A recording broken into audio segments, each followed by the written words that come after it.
Happy Friday. Welcome into Payoff Pitch. We are Action Network's Major League Baseball betting podcast. It is Friday, October 18th. Brendan Glasheen in the host chair, joined by Sean Zerillo to break down two championship series games today in baseball. You have game number 5 between the Dodgers and the Mets at Citi Field. And then we'll get to Yankees and Guardians. That was a thriller last night in Cleveland to keep the Guardians alive in that series. Yankees lead 2-1. So that's game 4 tonight in Cleveland. Be sure to read Sean Zerillo's opening pitch article over at Action Network, actionnetwork.com. As far as the audio side is concerned, we're here today. We've got potential for, we have a game number 5 between New York and Cleveland on Saturday. If these series end up ending, we could be looking at a World Series start on Tuesday. We say all that because we are doing audio Monday through Friday. So more to come. Keep an eye on the schedule. But anytime there's a game during the week, we will have Payoff Pitch and come to you. We'll record first thing in the morning, and our producer, David, will pump that out there for you folks wherever you get your podcasts. So thanks for bearing with us during this busy time. But as we move forward, as we've come to find out, there's less series to deal with. But here we are, fun time of year. So Sean, we'll start with we'll do Dodgers and Mets first, since that's an earlier start time. We'll go right in order. 5:08 first pitch. Jack Flaherty gets the ball for the Dodgers, a chance to close the deal here for LA and move to the World Series. It's David Peterson, one of the very few left-handers, the only left-hander that we think we'll see tonight on the Mets side getting the start. Peterson's been an anchor for them to come out and give him innings. So who knows how long they stretch Peterson. They're going to need something here, I would imagine. But your handicap for this game, number 5 tonight with the Dodgers and the Mets. Yeah, Mets and under, both of which are extremely contrarian looking at our splits right now in the Action Network app. 88 to 89% of the spread cash, 80+% of both the money line cash, and also 86% of the total cash, or I should say 86% of the total bets, 74% of the cash, all to the Dodgers or the over. So everything pointing Dodgers and over, as you would imagine. The overs are 4-0 in this series against the closing total, 3-0-1 against the opening number. We pushed an under 8 the other night with that Max Muncy 9th inning homer. This under also blew up early yesterday. But in terms of today's matchup, really good pitcher-friendly umpire in Bill Miller, one of the GOATs in terms of pitcher-friendly umpires. Now, it's known that he's a pitcher-friendly guy. I think over time, his totals kind of got slashed around the betting markets once it became apparent that he was going to boost pitchers significantly. But for his career, Bill Miller, 53.6% to the under, 3% ROI. And that's not the only thing pointing towards the under in this game. Now, I made the total 6.58. So under 7 to -110 would be a bet for me regardless. But this game also has flagged 3 separate Action Labs under systems.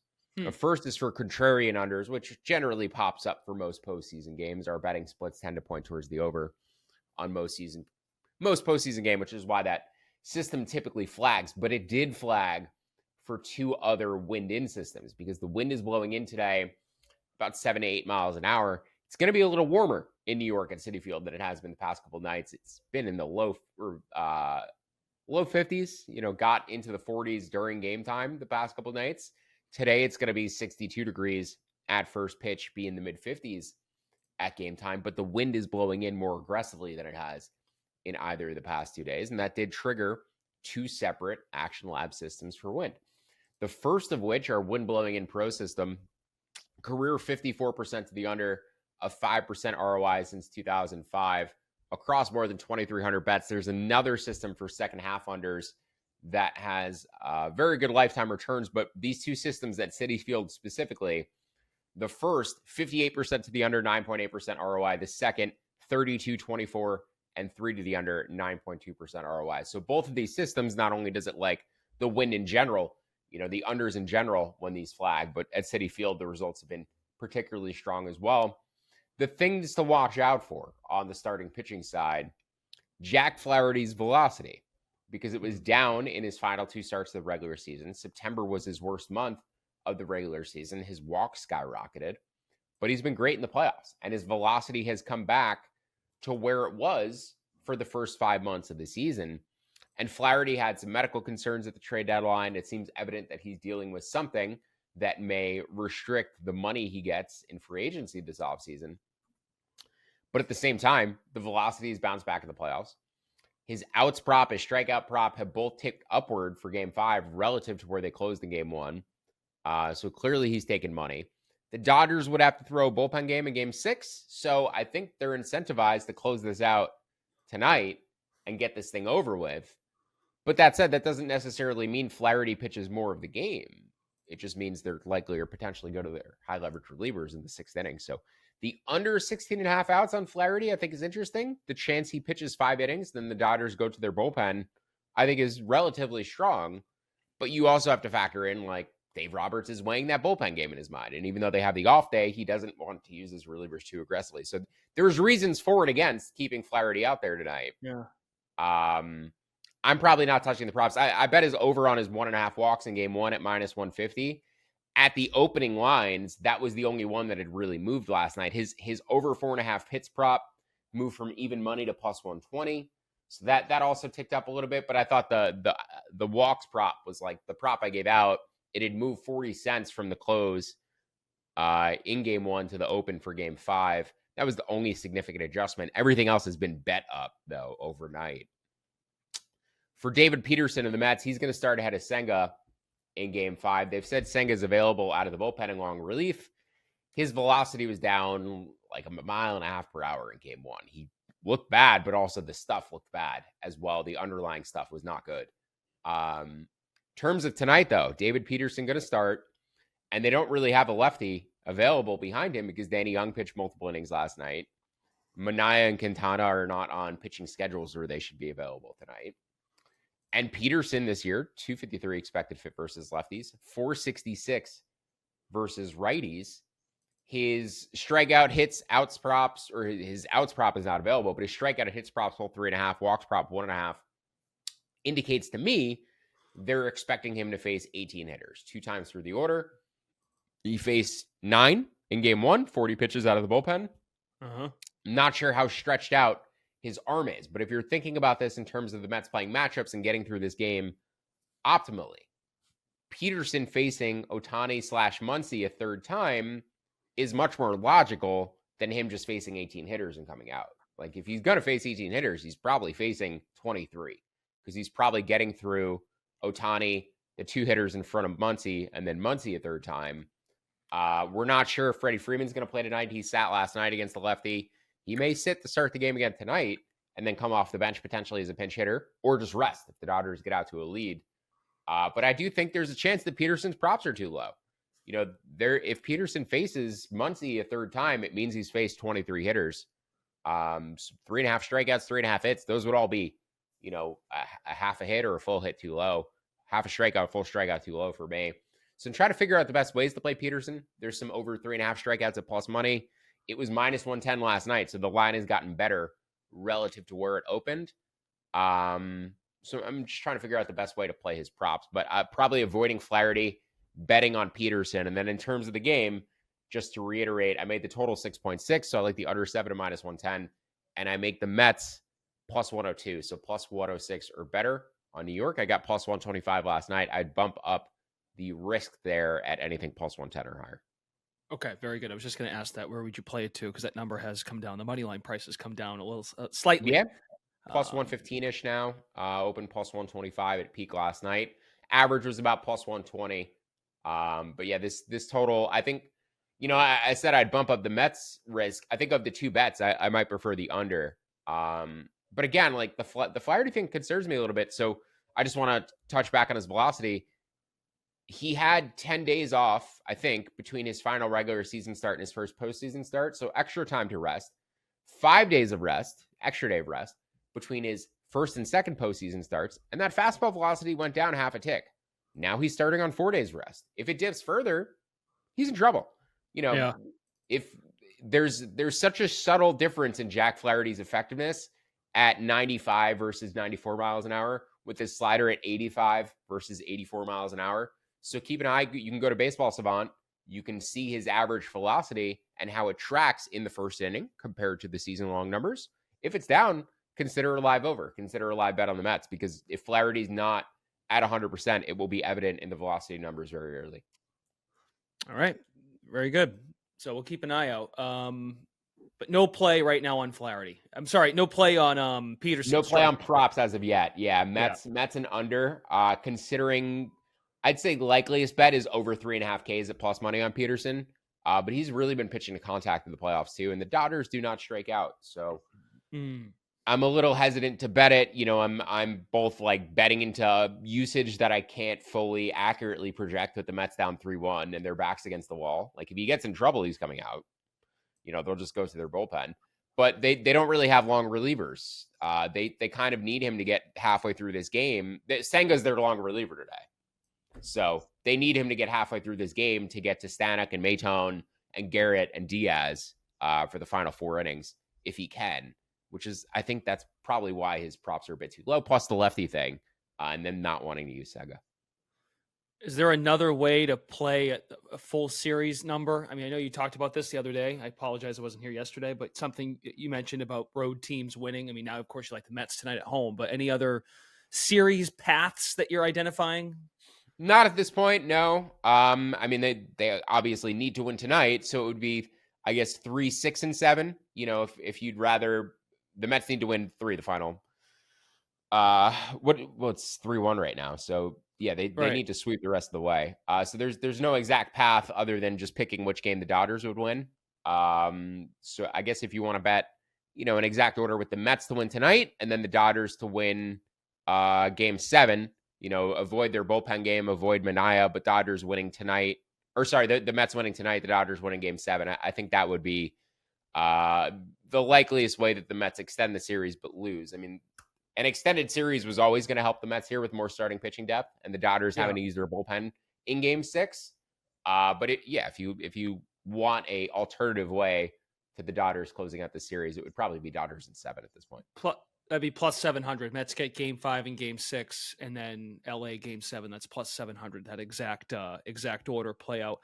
If you take the Mets plus a game and a half, I think you'd rather just do the plus 700 in that case. I think the Mets getting a game and a half would be plus 360. Yeah, I make the Dodgers about 91% to win the series right now, which is minus 970. The best available odds I saw for the Mets were plus 900. So I doubt there's actually projectable value on the series spread or that exact 4-3 prop. But in terms of how the pitching matchups, play out, which I do factor into the projections, it's all binomial calculation going game by game. But yeah, I think Dodgers in 7 might be like the closest thing to a value bet at this point. Okay. If there is a game 6, that would be Sunday. Game 7 would be Monday. Just so back to our talking about scheduling. And if both the NLCS and the ALCS end before game 5, not game 6, but ending game 5 or earlier, the World Series will be on Tuesday. Very good. Okay. All right. Let's do ALCS game 4. Cleveland with big time stuff. 9th inning, they tie it up with the home run. Noel, that was big time stuff. Yeah. And then the Guardians win it in the 10th. Absolutely. So, yeah, he is. And Brian Anderson, hell of a call on TBS last night. Luis Heel, Gavin Williams, your pitching matchup for game 4.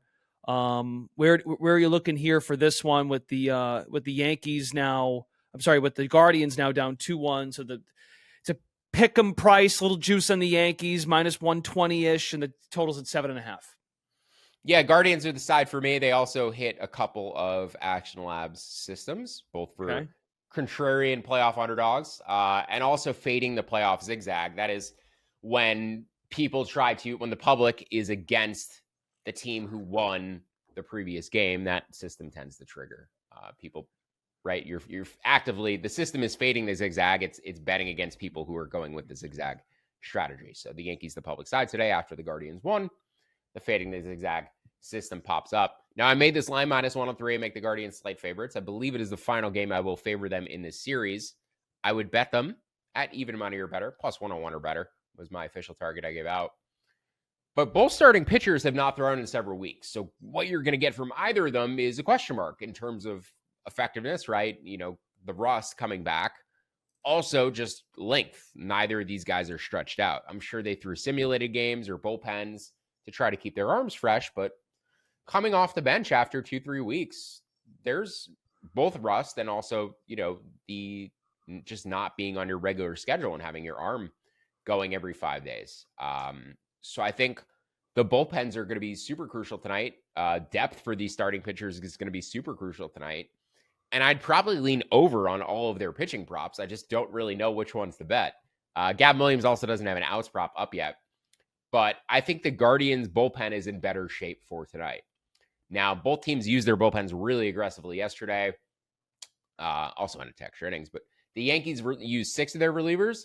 The problem is they used Luke Weaver, Tim Hill, Clay Holmes for the 3rd consecutive game. Weaver and Tommy Conley have also worked multiple multi-inning stints now. And Weaver finally blew up last night. And then Ian Hamilton also left with a leg injury in the middle of his inning. So they'll probably replace Hamilton on the playoff. The problem is if they replace Hamilton, he's out for the rest of the playoffs. That's how the playoff IL rule works. If you replace the guy, he's done for the following series. So he can't come back for the World Series. Maybe they bring an arm in, though, to replace him today, give themselves an extra depth arm in this bullpen. Because right now it's Marcus Stroman if Luis Gil can't get through innings. And Stroman was awful this year. He was one of our favorite fade candidates. He had an expected ERA in the high 4s. Strikeout minus walk rate was a career worst. He was awful. But I do have concerns about Gil coming off of the bench in cold temperatures with a big walk rate issue against the team that does not strike out.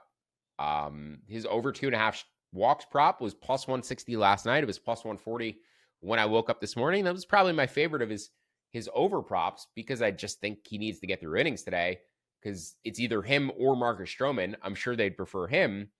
And the Yankees' entire high leverage staff is tired today.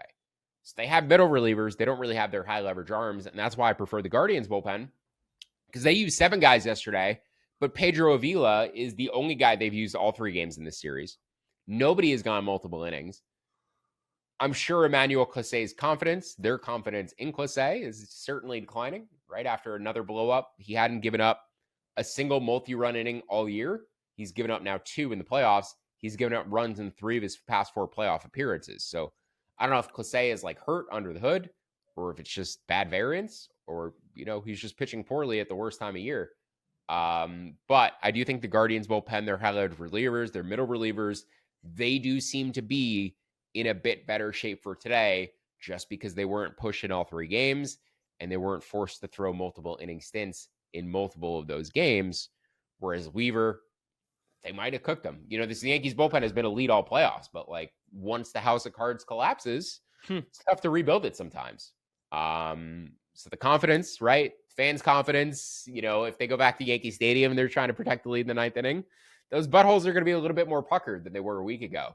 It seemed like Weaver was heading towards like breakout star of the playoffs. People were making TikTok edits of him. Day later, I don't know how Yankee fans are feeling about him. And then Clay Holmes blew it in the 9th inning or in the 10th inning too. So both their closers imploded. But yeah, in terms of like the offensive splits, the Yankees are in the better spot. So that's their advantage. I think Keel's upside is larger than Williams, but Williams has a lower walk rate, lower home run rate. I think he provides the higher floor. In terms of the total, so I would lean over here. Yeah. But in good over umpire Chris Siegel, career 54% to the over, 4.3% ROI. Provides good like walk boosts and stuff too. I make this total though 7.5. So I was hoping for an over 7, didn't get it. It opened 7.5. It ticked up to 8 this morning and immediately got banged down. So the moment a few books tried to put this total at 8, the under got hit. So I think 7.5 is the right number. That's where I projected it. That's where the resistance seems to be coming in the betting market. But I do like the Guards to plus 101. And I'm leaning towards the over on the starting pitcher props. And in particular, Heel over 2.5 walks at plus 140. Okay. Man, if we get I understand from a brand standpoint, Yankees Dodgers World Series would be good for baseball. But seeing, Sean, the Dodgers bleep show with how to figure out who's starting when and this bullpen thing, and then the Yankees having a horrible pen, I'm curious from a handicapping standpoint how that's going to be like. I could see you being annoyed with it or having a blast with it. Yeah, I'm not really sure. I think we discussed on the pod yesterday, myself and Tanner, Dodgers Yankees World Series. So I make the Dodgers 50.5%, but they have home field advantage in game 7. So I would project the Yankees as favorites on a neutral field. But most of that advantage comes down to the starting pitching edge and the starting pitching depth, because the Dodgers elsewhere have the advantages for me. The Yankees have a 4 starter, but the Dodgers have the slightly better lineup, the slightly better defense, the slightly better bullpen, and home field advantage. So even though I only make it 50.5%, and even though I would favor the Yankees on a neutral field, I'd be happier with the Dodgers at plus 110 than I would be betting the Yankees at plus 110, if that makes sense. I just see more advantage for them, more advantages for them. I also don't think the Yankees necessarily have the lefties to match up with the Dodgers offense that they would need in late game situations, keeping it tight. Where the Yankees' 2 best hitters are right-handed, it's a little bit easier to find the arms to neutralize them. So, yeah, I think I'd lean Dodgers in that series. You gave me the option Yankees plus 110 or Dodgers plus 110. Again, I said I made it basically 50%. I would still take the Dodgers if I had the choice between the two. And also, it depends like how quickly they get through this Mets series.